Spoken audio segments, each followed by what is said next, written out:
And now from here, the real fun starts. And this is very important to remember in the Vienna game that all we have to do is go forward and go and kill the king by the throat. And welcome to the third episode of the series, which is Chess Openings Unlocked. If you have not watched the previous two videos, you can watch them below. The link is in the description. You can go and watch those videos first and then come to the third video, which is this one. Now in this video, I'm going to tell you what exactly are some of the middle game plans that you can use in this opening named Vienna Game and how you can play this opening at a higher level. So with that, let us go to the chessboard and try to find out how we can do all these things. So in the last video, if you remember, we have stopped at this point where white plays the move f4 and he attacks the e5 pawn, and now from here the real fun starts. So black plays the move castles. Now black is trying to safeguard his king, and here white has two options. One is he can play the move bishop e3, or the second option, which I prefer, that is to play the move f5. And basically with this move, what white does in the Vienna game is he tries to attack the black player on the king side. So all white is going to do is going to launch a very powerful attack on this quarter of the chessboard. And this is very important to remember in the Vienna game, that all we have to do is go forward and go and kill the king by the throat. So if you can do this successfully, you can play this opening at a very good level where you would be able to understand how to start and launch an attack and crush your opponent with the help of such great openings. So let's go forward. Black generally plays bishop into c3. White recaptures b into c3. And now the logic behind this move b into c3 is white wants to keep black in a pressure. So he's not letting black guess whether he's going to develop his bishop on this diagonal, that is the c1 h6 diagonal, or the c1 a3 diagonal where he can attack the rook and control this long diagonal. So white is not giving black a chance to understand where he's going to develop his bishop, where he's going to put his bishop. So black plays f6. Now what black does is he doesn't allow white to advance his pawn to f6 when he plays the move f6. And now all white needs to do is he needs to bring more and more pieces to the king side.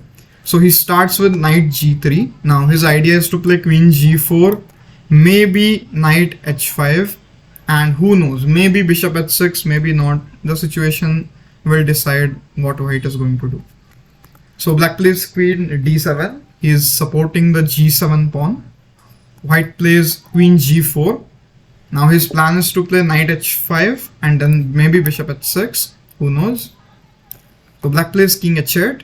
Now what both players are doing is white is continuously attacking on the king side, and if you see the black player, he is defending white's attacks. So it's like white is in a dominating position here. You can say that white has gained the initiative, and basically white has a sword and he is continuously hitting on the black player, and black player just has a shield. So white is hitting, black is blocking. White is hitting, black is blocking. White is hitting, black is blocking.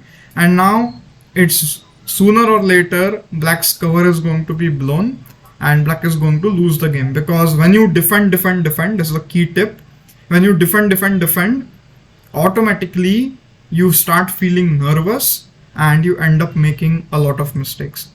So as far as possible, remember this is a key principle which I tell in my classes and as well as other YouTube videos, which is offense is the best defense.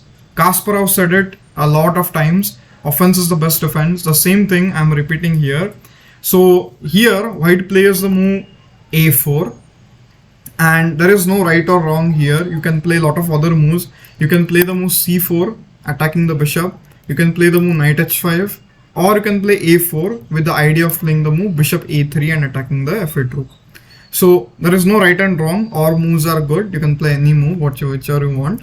So white played a4, black played b6, White played bishop a3, and suddenly you see, because black played the move king h8, now white has brought this bishop to a3 and he is attacking the rook on f8. And this is what happens when you have a multiple plans. So if you have one plan, your opponent knows, okay, this is my opponent's plan, let me defend it. For example, your plan is to play bishop h6, he plays king h8, your plan is gone.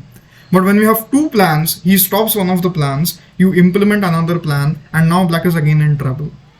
So this is what you need to do in your real games. You need to create multiple plans, and you need to understand how you can use those plans for your own benefit and to trouble your opponent as much as possible. So black played the move rook f e8, and basically he saves the rook. But now white plays the move knight h5. Also, it can be done with another move order. You can play knight h5 first, then you can play bishop a3. It does not really matter, because anyways we are going to go for the king.